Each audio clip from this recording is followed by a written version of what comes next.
La administración Trump sigue adelante en su lucha por reducir o eliminar el despilfarro en el gobierno federal.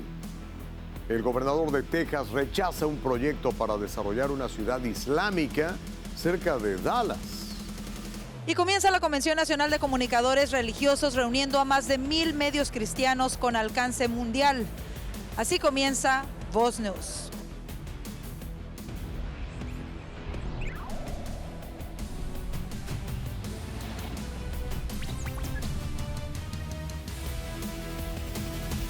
Hola, ¿qué tal? Bienvenidos a Voz News. Los saluda Karina Yapor, reportando en esta ocasión desde Grapevine, Texas, en donde se está llevando a cabo la NRB, la Conferencia Nacional de Comunicadores Religiosos. Esta conferencia reúne a más de 1,100 miembros de diversas organizaciones que alcanzan a millones de personas, tanto en los Estados Unidos como fuera de los Estados Unidos. Tan solo aquí en los Estados Unidos, alrededor de 121 millones de personas reciben, ven algún tipo de contenido o escuchan algún tipo de contenido de más de 4,000 medios de comunicación con valores cristianos. La NRB, esta conferencia en la que nos encontramos el día de hoy, fue creada precisamente con ese propósito, con el propósito de crear un espacio para los miles de medios de comunicación que representan los valores cristianos en Estados Unidos, los valores fundamentales de nuestra nación, y de esta manera no solamente unir las voces, sino preparar mejor también a los medios de comunicación. El día de hoy vemos a diversos medios, tanto de televisión como de podcast y de prensa escrita, que reportan no solamente para los Estados Unidos, sino para México y el resto de Latinoamérica y otros países del mundo. Más adelante les vamos a presentar una entrevista exclusiva que tuve la oportunidad de hacer con un miembro del Knesset o del Parlamento de Israel, hablando sobre los últimos acontecimientos entre Israel y Hamás. Pero eso va a ser más adelante. Por lo pronto regresamos a los estudios con Gustavo Vargas y el resto de las noticias. Gustavo. Gracias, Karina. Más adelante hacemos contacto contigo. La Casa Blanca hizo hoy una defensa férrea de los recortes de gastos adelantados por la administración Trump. Insisten en que han sido cientos de billones los dólares los que se estaban derrochando de manera escandalosa. Juan Esteban Silva nos tiene los detalles desde la Casa Blanca. Adelante, Juan Esteban. ¿Qué tal? Es un gusto saludarlos desde aquí, desde la ciudad de Washington, D.C., desde la Casa Blanca. Pues bien, siguen los recortes de la administración Trump en esos gastos innecesarios. Ha dicho, de hecho, el primer mandatario, el presidente Donald Trump, que se trata de cientos de billones de dólares que iban a parar a cosas que no tienen justificación alguna. Yo les he contado acá cómo se iban, por ejemplo, más de $40,000 en una ópera trans en Colombia, o cómo se iba a miles de dólares para programas de diversidad en la selva en Perú, algo que la Casa Blanca pues sigue insistiendo en que había que explicar por qué se gastaron el dinero de los impuestos de los ciudadanos de los Estados Unidos en temas que no tienen justificación alguna. Hoy la secretaria de prensa de la Casa Blanca, Karoline Leavitt, nos ha dicho que el motor, la razón principal y el eje para adelantar ese recorte de gastos innecesarios es que, por supuesto, la prioridad son los ciudadanos de los Estados Unidos.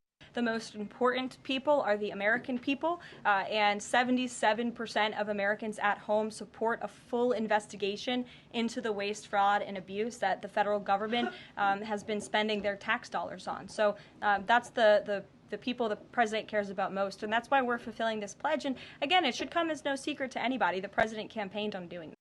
Yo quiero presentarles algunas cifras que ha evidenciado la más reciente encuesta de una prestigiosa universidad, nada más y nada menos, la Universidad de Harvard, que le preguntó a algunas personas qué opinan de algunas de estas medidas, incluyendo los recortes en esta administración. La encuesta realizada por la prestigiosa Universidad de Harvard demuestra que el 76% respalda investigación exhaustiva para eliminar el fraude y el despilfarro en el gobierno, pero también en otros temas como migración.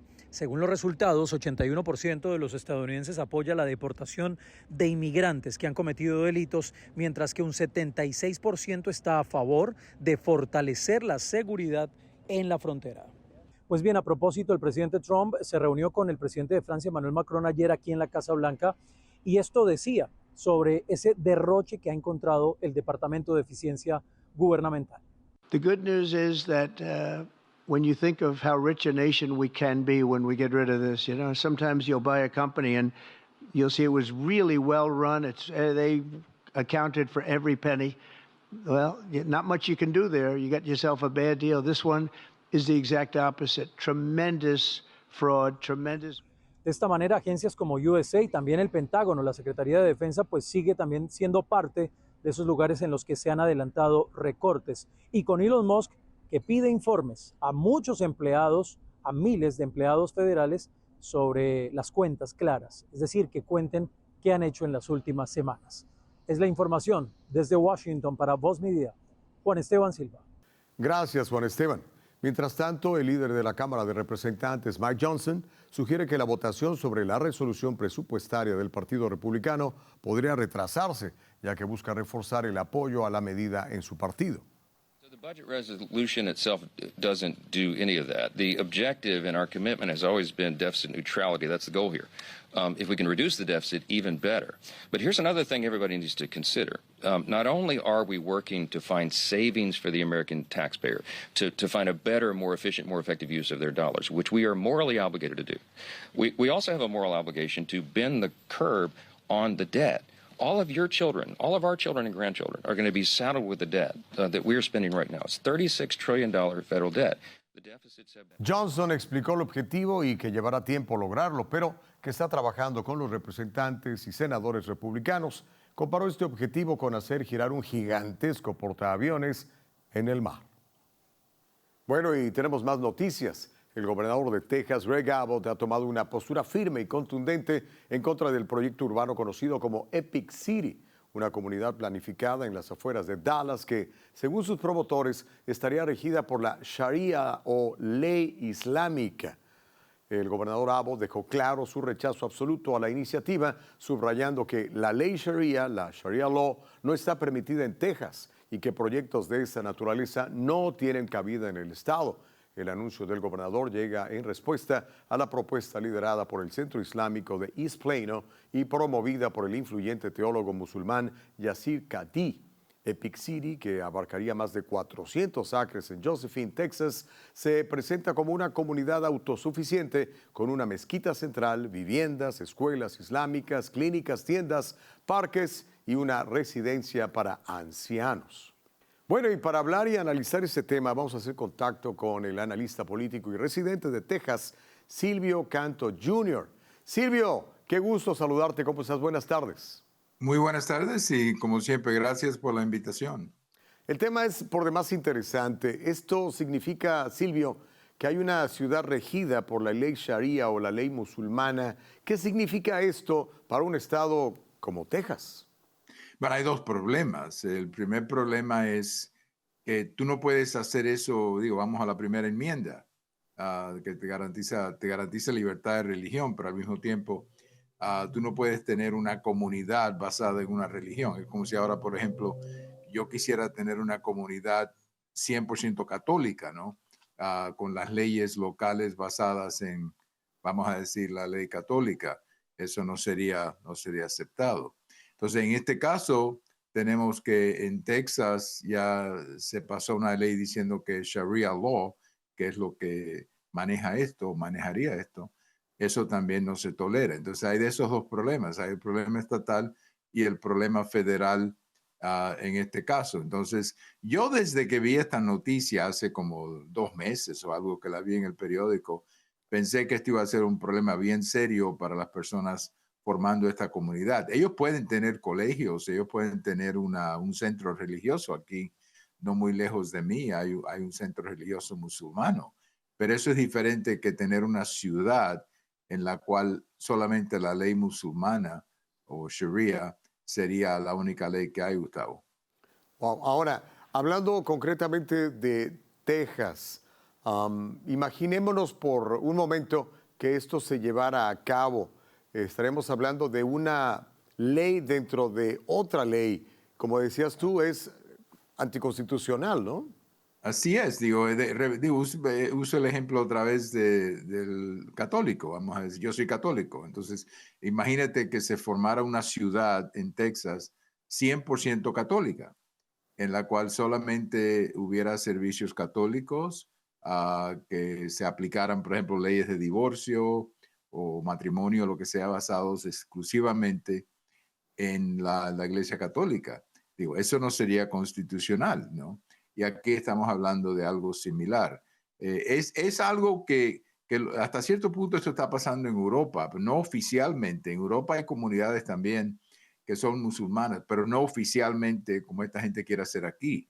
Lo que existe en Europa es partes como en París, donde hay secciones de la ciudad que se llaman no-go zone, donde la policía no puede entrar. No entra en realidad la policía, sobre todo por la noche, porque en esos lugares hay ley Sharia que se practica, aunque no es oficial lo que se está haciendo. Hay también problemas, por ejemplo, con los niños. Yo estaba hablando no hace mucho con un amigo que vive en Portugal, y él dice, por ejemplo, que cuando llegan algunos inmigrantes musulmanos, ellos no quieren enviar a sus hijas, por ejemplo, a los colegios porque no creen que una mujer debe recibir educación. Entonces tuviéramos ese conflicto aquí con colegios en esas áreas que están violando las leyes federales y las leyes estatales. Precisamente de eso quería preguntarte un poco, porque bueno, mencionaste el caso de París, también es conocido el caso en Alemania, por ejemplo, donde estas comunidades no se asimilan a la cultura local, sino que tratan de imponer sus propias culturas. Esto obviamente ha llevado a problemas graves en Europa, donde literalmente la cantidad de musulmanes está sobrepasando a la cantidad de personas que creen, por ejemplo, en Jesucristo. ¿Esto hasta dónde nos puede llevar? ¿Cuál es tu opinión? Bueno, nosotros estamos mucho más atrás, vamos a decir, que eso pudiera pasar aquí. Lo que está pasando en Europa tienes un fenómeno muy europeo y es que no se reproducen. Y entonces tú tienes países, por ejemplo, España, Portugal, donde la reproducción en España es 1.27 por mujer y se necesita 2.1 para mantener tu población. Nosotros no hemos llegado a esos extremos, pero el impacto es que si ellos algún día pudieran ser mayoría, a través de los votos, pudieran forzar esas costumbres y esas leyes. Y ese es el gran problema aquí. Estados Unidos siempre ha sido un país, la primera enmienda te lo dice, hay libertad de religión, pero no hay una religión oficial. Y eso es el conflicto que hay con este tipo de comunidad. Ellos quieren establecer una religión oficial ahí, y en Estados Unidos eso no se puede hacer, ya sea católico, ya sea judío, ya sea lo que sea. No hay una religión oficial. Estamos protegidos entonces por la Constitución. Así es la gran belleza de la primera enmienda, que te da libertad de religión, pero también no tenemos una religión oficial. Buenísimo. Siempre es un privilegio platicar contigo. Te mandamos un gran abrazo. Un gran saludo a todos y gracias por la invitación, como siempre. Y en medio de las críticas de los demócratas, Dan Bongino ha sido elegido como subdirector del FBI. Vanessa Vallejo nos cuenta sobre su carrera y las diferentes reacciones tras esta importante decisión. El presidente Donald Trump ha elegido a Dan Bongino como subdirector del FBI. Bongino es un ex agente del servicio secreto, también fue oficial de la policía de Nueva York e incluso como agente del servicio secreto hizo parte de la seguridad presidencial de George W. Bush y también del expresidente Barack Obama. Ahora bien, la principal crítica que ha enfrentado tras esta noticia es que nunca ha trabajado para el FBI, lo cual nunca había ocurrido, nunca se había nombrado para este puesto a alguien que no fuera un agente de carrera. El puesto es responsable de supervisar las operaciones de cumplimiento diarias de la agencia. Según el Wall Street Journal, los líderes de la Asociación de Agentes del FBI que se reunieron con Kash Patel en enero acordaron con el nuevo director del FBI que el director adjunto debería ser un agente especial activo para brindar experiencia y conocimientos operativos, así como para aumentar la confianza dentro del personal de la institución. Sin embargo, a pesar de las críticas, pues Bongino tiene el total apoyo tanto de Kash Patel como del presidente Donald Trump, que incluso en una publicación en Truth resaltó el, abro comillas, increíble amor y pasión por el país que tiene Dan Bongino.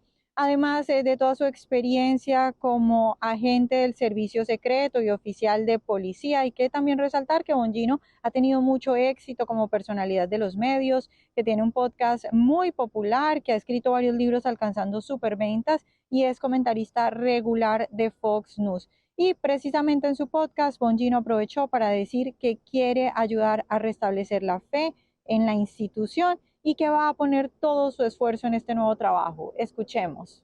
We are going to try our best. Every single thing I have in me, every single strand of DNA cell in my body is going to be dedicated towards keeping this homeland safe, no matter what. No matter what, that's my job. We're going to reestablish faith in this institution. And the good people there doing their job, hitting the streets, developing sources, we'll have your back. We are going to reestablish faith in this institution. The FBI belongs to the American people. Doesn't belong to me, doesn't belong to anyone else but the American people. Bueno, pues al igual que otros nombramientos que ha hecho el presidente Donald Trump, este ha causado varias críticas, sobre todo dentro de los demócratas. Sin embargo, este nombramiento también ha emocionado a la base conservadora del Partido Republicano, que cree que el nombramiento de personas que están fuera del establishment es lo que realmente va a traer cambios en el gobierno. Eric Adams anunció el cierre inminente del refugio para migrantes más importante de la ciudad de Nueva York. Se trata del Centro de Respuesta y Ayuda Humanitaria de Emergencia que está ubicado en el Hotel Roosevelt, el cual albergó, escuche usted, a 173,000 solicitantes de asilo desde su apertura en mayo del 2023. El alcalde demócrata aseguró que la medida le va a ahorrar millones de dólares a los contribuyentes. Durante los últimos años, el alcalde demócrata se enfrentó en reiteradas ocasiones a la administración Biden por la crisis migratoria. En concreto, Adams solicitó fondos adicionales en reiteradas ocasiones para poder hacer frente a la afluencia migratoria. Esto lo llevó a chocar con el expresidente Biden y a pedirle que solucionara la crisis en la frontera sur. Hacemos una pausa comercial. Al regreso estaremos platicando con Ohad Tal, miembro del Knesset, es decir, del Parlamento de Israel. Quédese con nosotros que ya volvemos con mucho más de Voz News. Y recuerde que ya puede ver todo nuestro contenido en Roku, Apple TV y Fire TV. Si se perdió algunos de nuestros noticiarios, solo búsquenos como Voz News y ahí encontrará todo nuestro contenido. Además, descargue nuestra aplicación completamente gratis y disfrute del mejor contenido de nuestro sitio web y todos nuestros programas en un solo lugar. Bien conveniente.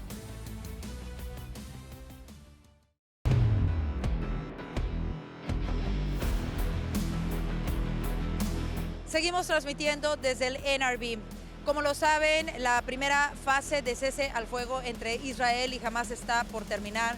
El primer ministro de Israel, Benjamín Netanyahu, ha dicho que va a retener un poco más la liberación de más de 600 presos palestinos que eran parte de este acuerdo. Esto luego de que Hamás realizara una ceremonia y respetando a los secuestrados y sus familias al momento de regresar los cuerpos de quienes fueron ejecutados en cautiverio, incluso confundiendo el cuerpo de Shiri Vivas, esta madre de familia que fue secuestrada junto con sus dos hijitos y brutalmente asesinada por los terroristas de Hamás. Hoy más temprano tuve la oportunidad de platicar con Ohad Tal. Él es miembro del Knesset de Israel o el Parlamento israelí sobre lo que viene después de esta primera etapa de cese al fuego. Escuchemos. I would like to start by addressing what we all saw last week. We're releasing the bodies of the Vivas family and Mr. Lifshitz. Hamas was spreading propaganda saying that the hostages were killed because of Israel's missiles. In addition, they didn't return Shiri's body until Saturday. How did they really die? And what do you make of this? First of all, we have to remember that the Bibas family, Kfir, was only 9 months when he was kidnapped. And he was 10 months, only a month later, he spent in captivity and he was murdered by the savages of Hamas. They were strangling him with their bare hands. And his brother, Ariel, was 4 years old. What kind of animals, what kind of people can massacre and kill a whole family, little babies. And that's, of course, it's only part of what happened on October 7th, because on October 7th, this is exactly what they've done. They penetrated the villages, and they killed families, whole families. They were raping the mothers in front of their children and husbands, and then killing them and burning them alive. They've burned babies alive, 1,200 people, and kidnapped 250 people. This is what they have done. This is what they're still doing, and we have to realize who we are fighting against. Absolutely. It's awful. We all saw these reports coming out this past weekend, and it's awful to learn the way that they really died, and it's just terrible. And just to see Hamas performing this ceremony, weird ceremony, was terrible. So actually, Prime Minister Netanyahu said that he's delaying the release of more than 600 Palestinian prisoners because of that, because he was very disrespectful for the hostages and their families to do this. And you know, I think that what we've seen, all these atrocities and all these demonstrations exactly present the story.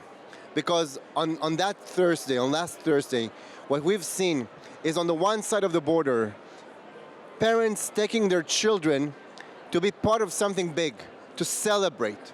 Only that on one side, in Gaza, they were celebrating death. They were celebrating murder. While in Israel, parents were taking their children with Israeli flags to cry, to mourn the loss of our loved ones.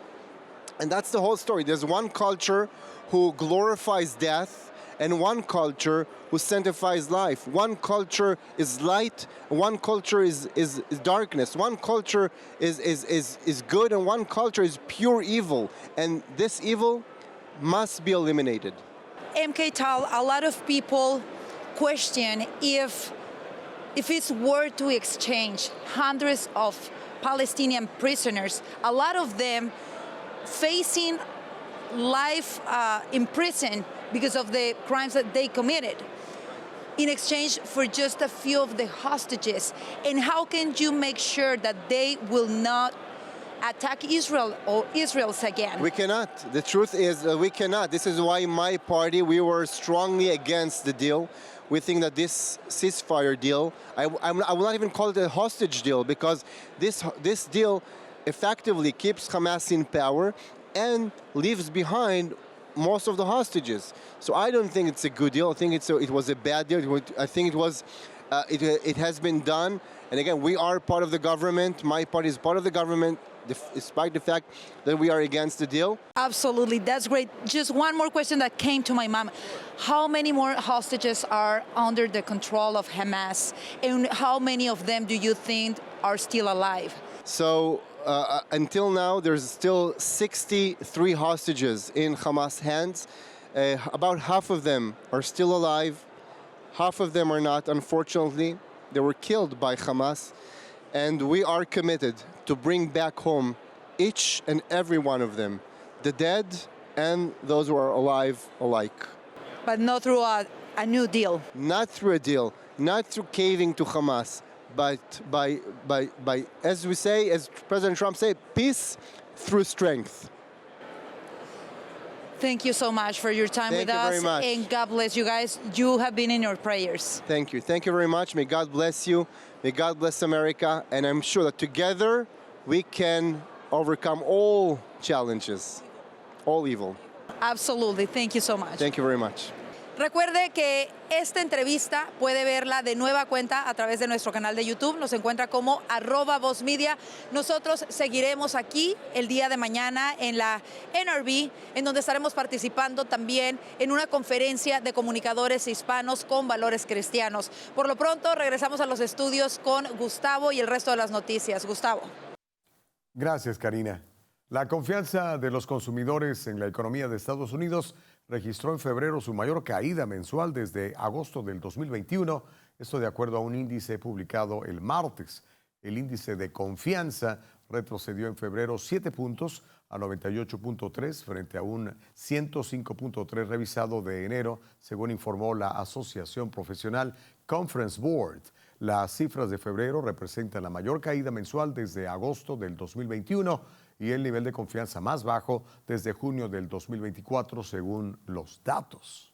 Las acciones del fabricante de vehículos eléctricos Tesla cayeron un 7% en las primeras operaciones en la bolsa de Nueva York este martes. Tesla vendió menos de 10,000 unidades en Europa el mes pasado, es un 45% menos que el año anterior. La caída de las acciones hizo que su capitalización de mercado volviera a ubicarse por debajo del $1 billón, algo que no ocurría desde noviembre del año pasado. Asimismo, esta semana, la empresa de Musk anunció que empezaría a ofrecer funciones avanzadas de conducción autónoma para sus autos en China.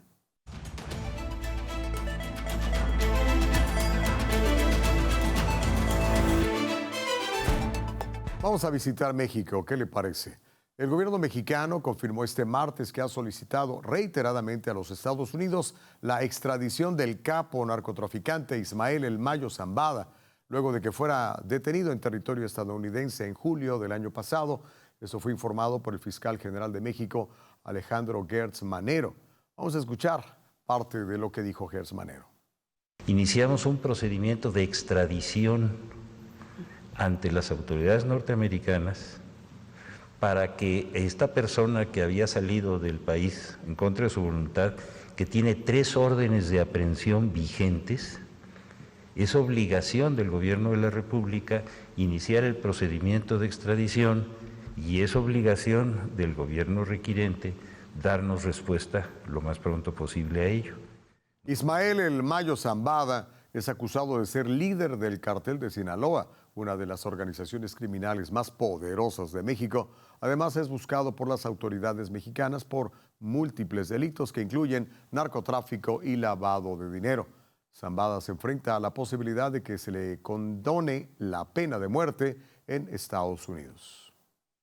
La presidenta de México, Claudia Sheinbaum, dijo este martes que espera un buen acuerdo esta semana con su par estadounidense Donald Trump para evitar aranceles al país, luego de que el magnate mencionara que las tarifas aduaneras del 25% siguen adelante. Esperamos poder llegar a un acuerdo antes de que termine la semana, a más tardar el lunes, dijo la mandataria durante su habitual rueda de prensa diaria. El presidente Trump dijo el lunes a la prensa que siguen adelante los aranceles del 25% a México y a Canadá, que fueron anunciados a principios de febrero. Estos aranceles fueron pausados hasta el 4 de marzo para negociar con Sheinbaum y el primer ministro canadiense Justin Trudeau. Y no se vaya, porque al regresar tendremos nuestro acostumbrado panel de analistas con los temas que son titulares el día de hoy. Volvemos.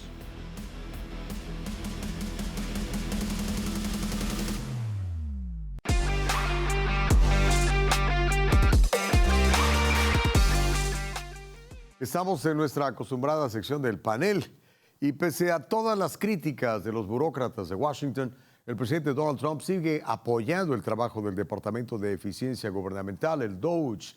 Insisten en que han sido cientos de billones los dólares que se estaban derrochando de manera escandalosa. Y hoy le damos la bienvenida a nuestros analistas, Vanessa Vallejo, analista de Voz desde Washington, D.C., Joaquín Núñez, analista político, Orlando Avendaño, periodista de Voz.us y analista. Así que bienvenidos. ¿Cómo están, muchachos? Qué gusto saludarles. Claro, Gustavo. Igualmente, Gustavo. Qué privilegio tenerles. Pero bueno, vamos a comenzar. Tal como lo muestran las recientes encuestas, la mayoría de los estadounidenses están apoyando un control del gasto público. ¿Tendrá apoyo legislativo la administración Trump en este tema? Comencemos contigo, Vanessa.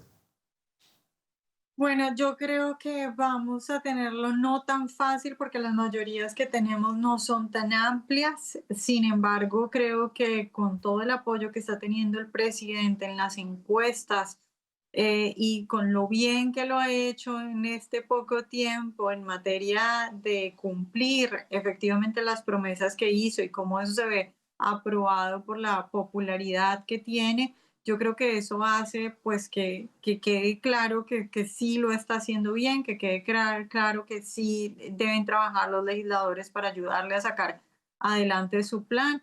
Entonces, y es importante que todas las cosas que él está intentando sacar adelante las que son necesarias sean pasadas también por legislación para que pues quede esto establecido. Ahora, Orlando, sobre este mismo tema, ¿cuál es tu opinión? ¿Hay suficiente apoyo? ¿Qué piensas tú? Sí, yo creo que lo hay. Obviamente implica convencer profundamente al Partido Republicano de que todas estas decisiones son las correctas. Efectivamente, la mayoría y la mayoría MAGA no es tan amplia como quizá quisiéramos, pero al final lo vimos también con los nominados de Trump, ¿no? Se impone la voluntad del presidente. Yo creo que los congresistas tampoco van a arriesgarse a irse contra lo que eligió la mayoría del pueblo americano y lo que viene acompañando a la mayoría del pueblo americano que queda ratificado en las encuestas. Entonces yo creo que al menos de aquí a las próximas elecciones, Trump tiene casi que carta blanca para avanzar con su agenda. Ahora, Joaquín, pareciera que el presidente Trump está ahora sí que caminando y montado en un caballo de hacienda, va ganando. ¿Cuál es tu punto de vista? ¿Qué podría llegar a pasar para que este romance se acabara? ¿Qué tendría que hacer mal la actual administración? ¿Cómo lo ves, Joaquín?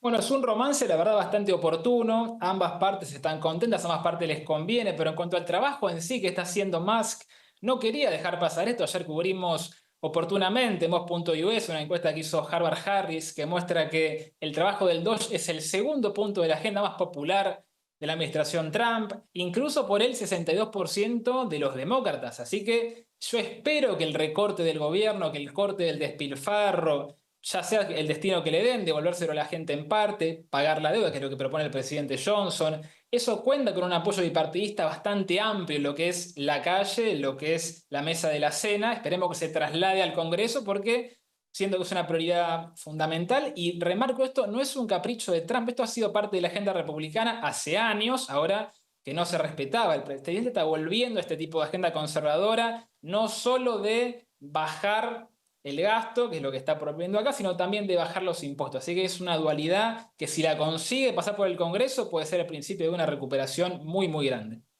A ver, aquí les va esta está interesante. ¿Cómo podrá la Casa Blanca controlar la resistencia de esta gigantesca y enquistada burocracia de Washington? 30 segundos para cada quien. ¿Qué opinas? Voy contigo primero, Vanessa. Bueno, yo creo que hay que seguir adelante a pesar de tantos escándalos que hacen los demócratas y en eso yo creo que el presidente Trump es experto en ignorar los escándalos, en que no le importen. Los políticos en general siempre calculan mucho cuál va a ser el precio político de cada cosa. Él yo creo que ni siquiera hace el cálculo, simplemente sale adelante y dice pues convenzo a la gente y así lo logra. Entonces creo que simplemente seguir con esa estrategia de enfocado en su objetivo sin que importen las críticas. Orlando, ¿qué hacemos con este monstruo burocrático? Hacerlo unapologetically, sin pensar en qué pudiera ser o decir el legacy media, el mainstream media, sin temor a la opinión pública promovida por los medios del establishment. Y Joaquín, mientras más grande es el gobierno, más chiquito es el ciudadano. ¿Qué se puede hacer? Totalmente. Y celebro la convicción que tiene el presidente, que uno lo ve ya distinto, pues el primer gobierno quizá estaba cediendo un poco más de decisiones en los republicanos más tradicionales, como no estaba tan metido en lo que es la tertulia de DC, los entretelones, consultaba, delegaba, ahora se lo ve con la cabeza puesta, decidido a todo, dispuesto a todo, así que no creo que el que se decide interponerse entre Trump y el objetivo la pase muy bien. Yo calculo que el presidente lo va a poder solventar con esta tenacidad que está mostrando y esta peligrosidad que tiene, ¿no? Esta efusividad a pasar su agenda en su totalidad por el Congreso. Habrá que ver, como remarcaba bien Vane, divisiones entre los republicanos más que nada en la Cámara. Yo creo que va a terminar solventándose y va a terminar pasando todos los recortes que guste, mínimo hasta enero de 2027. Bueno, cambiemos un poco de tema, panel. El gobernador de Texas, Greg Abbott, ha tomado una postura muy firme y muy contundente en contra de un proyecto urbano que se le llama Epic City, que es una ciudad planificada en las afueras de Dallas, Texas, que según sus promotores estaría regida por la Sharia Law, la ley islámica. ¿Habrá algún tipo de acción legal contra el gobierno de Texas? ¿Qué opinan sobre esa Sharia Law y la posibilidad de que se establezca una comunidad que se rija bajo esa ley, Vanessa?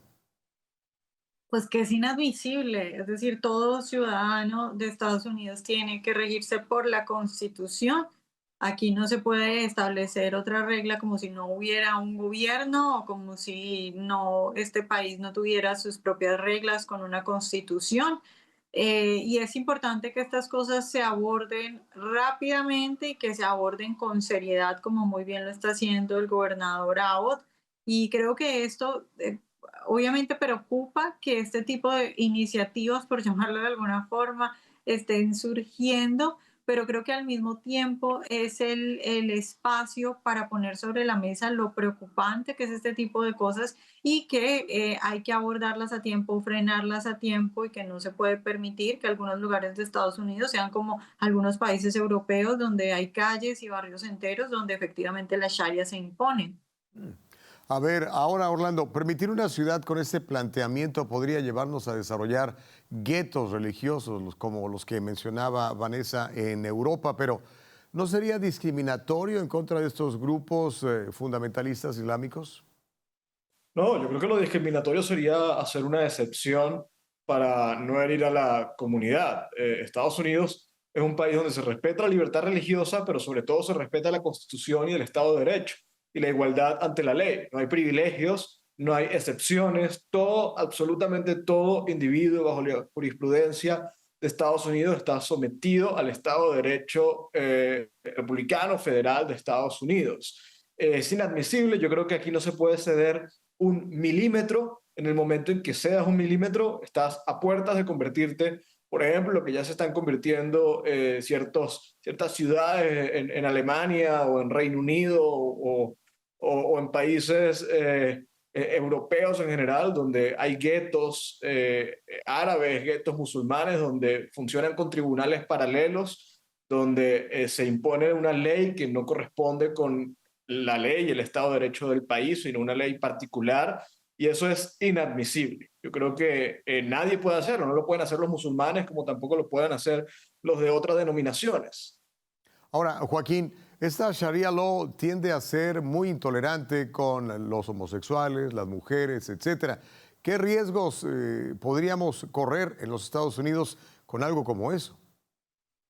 Bueno, son bastante altos. Entiendo que los impulsores de Epic City están queriendo impulsar la ciudad por un intento de proteger, entre 20 comillas lo pongo, la libertad religiosa de la gente que viviría aquí como si no hubiese libertad religiosa en Estados Unidos actualmente. El argumento ya me parece bastante, por lo menos, flojo en sus cimientos y por supuesto que correría peligro como pasa en Europa. Ya hay barrios, te cuentan los vecinos de ahí, que no se puede entrar, pasar de noche porque ya rige cualquier tipo de ley que no está emparada en Estado de Derecho, como decía Orlando, y que eso genera problemáticas enormes en tema de seguridad, en tema de a quién le corresponde tal jurisdicción. Así que me parece bien lo que hace el gobernador de frenarlo de entrada, porque si uno deja que pase esto y que avance como en Europa, después es muy complicado volver atrás. Así que creo que es una buena medida de prevención.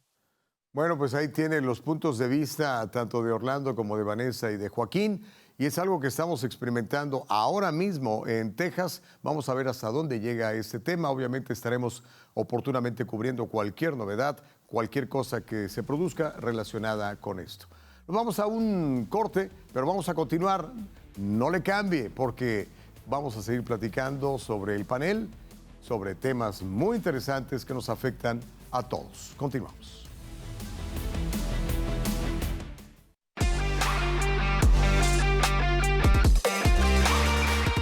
Bueno, continuamos con el panel y el tema es interesante. Oiga, mire, el conocido podcaster Dan Bongino ha sido elegido como subdirector del FBI. Esta decisión ha causado gran controversia en la capital del país. Vamos a seguir con nuestros analistas para platicar precisamente de este tema. Mi querida Vanessa, tú hiciste una historia con el perfil de Dan Bongino.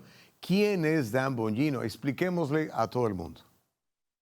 Bueno, pues a mí me da risa porque ahorita lo que hacen todos los medios es decir que es un podcaster, como si su carrera fuera, claro, él tiene un podcast y es un podcast muy exitoso que ya quisieran muchos periodistas de izquierda tener la audiencia que tiene Dan Bongino, pero de carrera no es un podcaster. De carrera, Dan Bongino es un exagente del servicio secreto que hizo parte del equipo de seguridad presidencial y por eso cuidó incluso al expresidente George Bush, también a Barack Obama.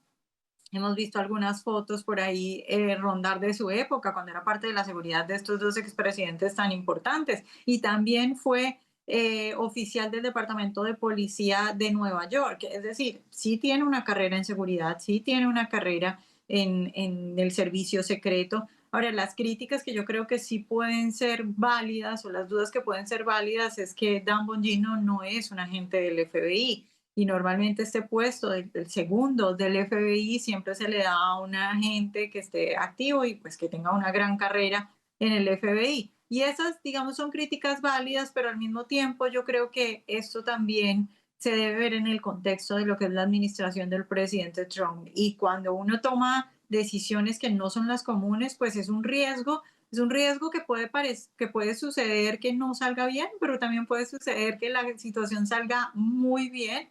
Y creo que es lo que está haciendo el presidente Trump, no con este solamente, pero con varios nombramientos que muchos han dicho, bueno, no tiene la experiencia, digamos, específica que normalmente se tiene, pero no es tampoco como lo están pintando los izquierdistas de que simplemente es un podcaster. Ujú. Ahora, a lo mejor es lo que hace falta, uno de fuera, un outsider. Ahora, Orlando, ¿por qué ha sido tan controversial el nombramiento de Dan Bongino en esta importante agencia de seguridad? Aparte de que es un podcaster, ¿qué sería, desde tu punto de vista, lo más polémico? Creo que a alguna gente le aterra la idea de que Trump esté nombrando gente que coincide con sus ideas. Y es insólito que crean que alguien que entra a un puesto y tiene que nombrar a su equipo, nombre gente que coincida consigo, gente que ha mostrado lealtad o ha mostrado afinidad con sus ideas. Es completamente insólito que haya gente indignada por esto. Dan Bongino tiene experiencia en el mundo de seguridad. Además, ha demostrado que tiene amplio conocimiento del mundo de seguridad y es algo que demuestra o demostraba constantemente en su podcast, hablando de temas de seguridad, temas de servicio secreto, etcétera. Pero además es una persona en la que Trump puede confiar. Y yo creo que esto es lo más importante. Sin duda alguna es uno de los atributos que Trump ha considerado más para armar su equipo, gente de confianza. Y es que ¿cómo puedes pretender que el presidente de los Estados Unidos elija a alguien para armar su equipo que no sea de confianza? Yo creo que Dan Bongino es una persona capaz, es una persona que ha demostrado una claridad muy profunda frente a temas que hoy son prioridad para Estados Unidos. Y yo creo que además va a acompañar muy bien a Kash Patel, que aquí lo importante es que la dirección del FBI va a estar en manos de Kash Patel, que sin duda sí tiene la experiencia para asumir el cargo. Ahora, Joaquín, ¿qué podría aportar Dan Bongino en el FBI y cómo podría hacer su trabajo precisamente con Kash Patel, ahora que lo mencionaba Orlando?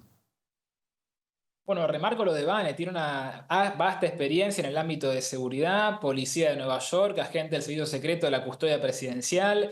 No es lo quieren plantear como un neófito, evidentemente no lo es. Y yo creo que lo que más viene a aportar es frescura, gente que esté de afuera, gente que no le tiembla el pulso de recortar tal o cual cosa o de avanzar sobre cual o tal cosa, de quizá alguien que está adentro lo piensa dos veces, medio pecando quizá alguna tibieza por estar ahí adentro. Así que Trump viene con gente muy cercana a él, que piensa como él y que de vuelta fresca y que no le tiembla el pulso. Así que me parece que es una combinación justa. Patel, que viene un poco más de adentro que Bongino, pues trabajó con el secretario de Defensa anterior, así que puede ser una dupla interesante para tenerla en cuenta, a ver qué logran de aquí a los próximos 4 años. Remarco también, justo que lo vi a Pete Hegseth, es parecido, lo están tachando como únicamente un podcaster, cuando claramente Vane Margot tiene una experiencia bastante extensa, así que hay que dejar en claro que tiene un programa de podcast que es extraordinario, es muy, muy escuchado, pero además tiene una trayectoria amplísima y conoce de seguridad, de defensa y de servicio secreto. Y abandonó el podcast precisamente para servir en esta nueva posición. Ahora, esta pregunta es para todos y voy a comenzar contigo, Vanessa. ¿Cuál debe ser la prioridad del FBI con Patel y con Bongino? Bueno, que el FBI se dedique a lo que se debería dedicar, es decir, el FBI debería estar persiguiendo criminales y haciendo las funciones propias de la institución, no, por ejemplo, persiguiendo a católicos y calificándolos como una amenaza para la seguridad nacional. Entonces, en ese objetivo que suena como un poco, es increíble que estemos planteando esto, Es increíble la deriva que ha llevado el FBI en búsqueda de ese objetivo. Pues lo que va a tener que hacer Kash Patel y también Dan Bongino es una especie de limpieza del FBI, de limpiar a aquellas personas que han politizado la institución. Muy bien. Y la misma pregunta para ti, Orlando. ¿Cuál es la prioridad? ¿Cuál debiera ser la prioridad tanto para Patel como para Bongino? De acuerdo, despolitizar la institución. Y yo creo que también tiene que exponer cómo se ha instrumentalizado el FBI para la persecución política o ideológica. Eso es algo que los americanos merecen, saber la verdad, y yo creo que parte de la responsabilidad no solamente de Kash Patel, o en este caso también Bongino en el FBI, sino por ejemplo Bondi en la Fiscalía, en el Departamento de Justicia, es realmente saber cómo se ha instrumentalizado el Departamento de Justicia, en los cuerpos de seguridad, etcétera, para perseguir por razones ideológicas y políticas y no por razones de seguridad, que es lo que debería estar haciendo esta agencia. A ver, Joaquín, la misma pregunta. ¿Cuál debiera ser la prioridad para este par? Me sumo al planteo de mis compañeros. Empezar con transparencia, despolitizarlo y hacer que sea un organismo que se acostumbra a rendir cuentas. Basta de este oscurantismo que rodea a ciertas agencias, como que no, es mejor que no se sepa, que esté todo oculto, y eso facilita lamentablemente la corrupción, facilita casos por lo menos dudosos de fondos, de trabajo que no se entiende bien en qué consiste. Así que cuanto más transparente mejor, y sostengo que esa es la gente idónea porque viene de fuera, viene fresca y con bastante hambre de hacer mucho. Así que sostengo, van a ser unos años entretenidos, sobre todo en el ámbito de inteligencia, con la CIA, el FBI y el Departamento de Justicia. Hay que limpiar la casa y hay que devolver la confianza al pueblo americano. Hablando de un nuevo tema, un juez en Washington acaba de bloquear la orden del presidente Trump que suspendía la aceptación de refugiados. El magistrado decidió en favor de organizaciones que acusan como excesiva la decisión de Trump de suspender la llegada de refugiados a Estados Unidos. ¿Se está enfrentando la administración Trump a una batalla legal contra sus órdenes ejecutivas? ¿Qué opinas de esto, Vanessa?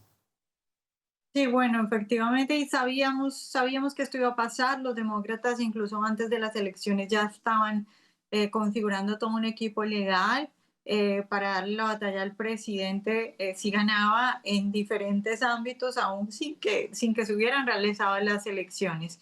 Y en el caso particular de la migración es que vamos a ver muchas peleas legales, vamos a ver muchas apelaciones. Algunos de estos casos van a ir a la Corte Suprema de Justicia.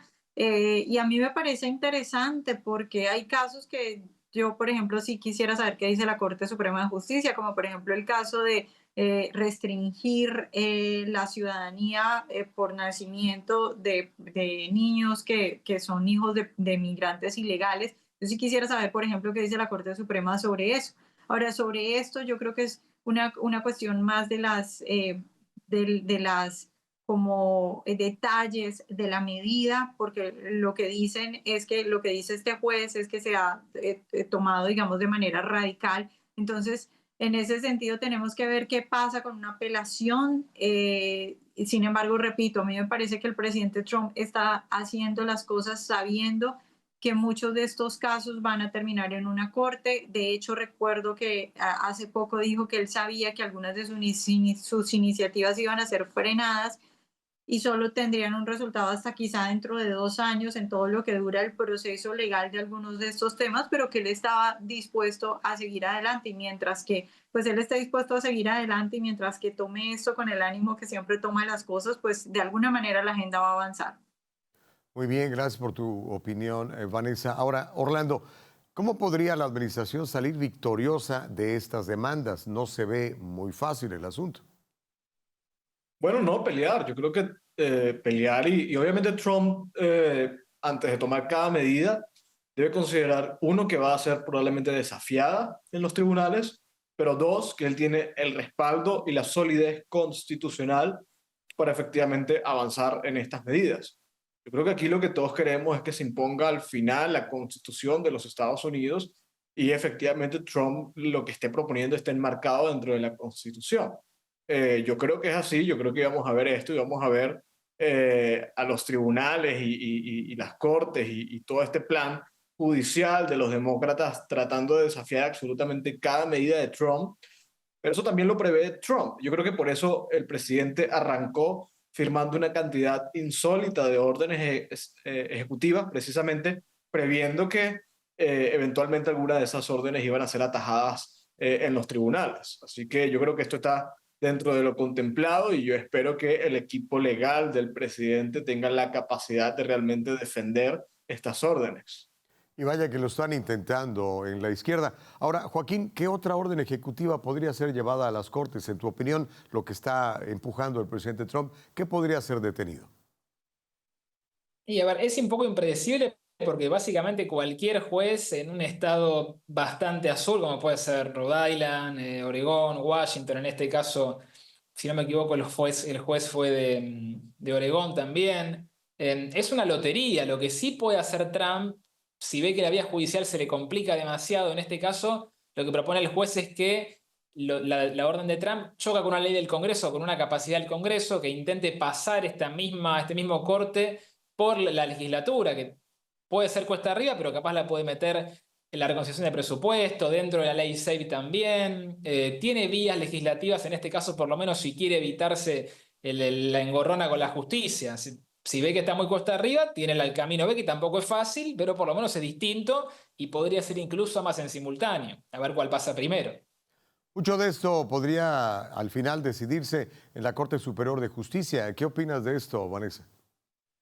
Pues a mí ya digo que me parece muy bien. Yo creo que muchos políticos tienen miedo a eso y prefieren no sacar cosas cuando saben que viene un problema legal o cuando saben que van a tardar incluso años en resolver un asunto. El presidente Trump no le tiene miedo a eso. Y ya digo que me parece muy interesante sobre muchos asuntos que se están planteando en esta administración, que incluso vemos, pues dependiendo del tipo de medida, pero incluso vemos diferentes expertos que pueden estar, que uno creería que van a estar en contra o a favor y en realidad toman la posición contraria, porque me parece muy interesante. Trump en realidad está planteando, y ahí es cuando uno de verdad se da cuenta que Trump está planteando un cambio real para el país, cuando ves a los expertos legales de pronto diciendo, bueno, no sé esta posición, de pronto la otra. Porque está planteando de verdad medidas que cambian la concepción que teníamos y que hacen preguntas fundamentales sobre la Constitución y sobre interpretaciones que se han dado sobre la Constitución. Ahora, estas órdenes ejecutivas que están siendo desafiadas en las Cortes, si son llevadas a la Corte Superior de Justicia de la Nación, a lo mejor terminan favoreciendo a Trump por este asunto de que hay 6, por lo menos suponemos que hay 6 jueces conservadores, Orlando. Bueno, sí, a mí no me gusta contemplar que cuando hay 6 jueces conservadores y los otros liberales, como que esto significa que hay 6 jueces republicanos, ¿no? Y los otros que son demócratas. Yo creo que en general la Corte Suprema de Justicia funciona como un órgano que trasciende completamente la diatriba política y todos los jueces, bien sea que son más conservadores o más liberales o más inclinados a una postura tradicional o mucho más predispuestos a renovaciones, etcétera.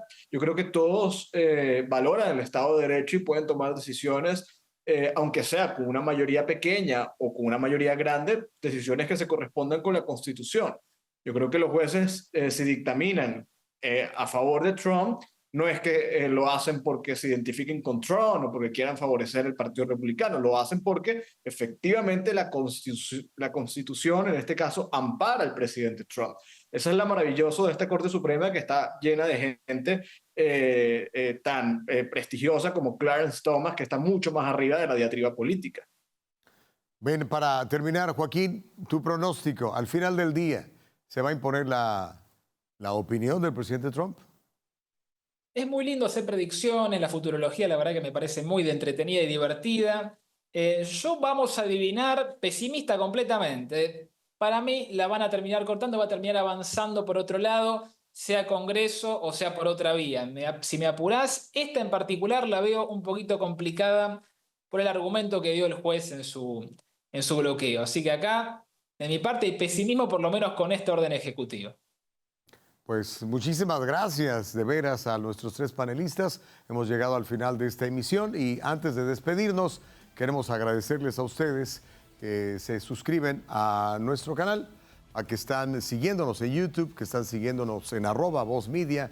Denle un like, denle clic a la campanita para que pueda recibir notificaciones de nuestro contenido y no se pierda nada de todo lo que aquí tenemos para todos ustedes.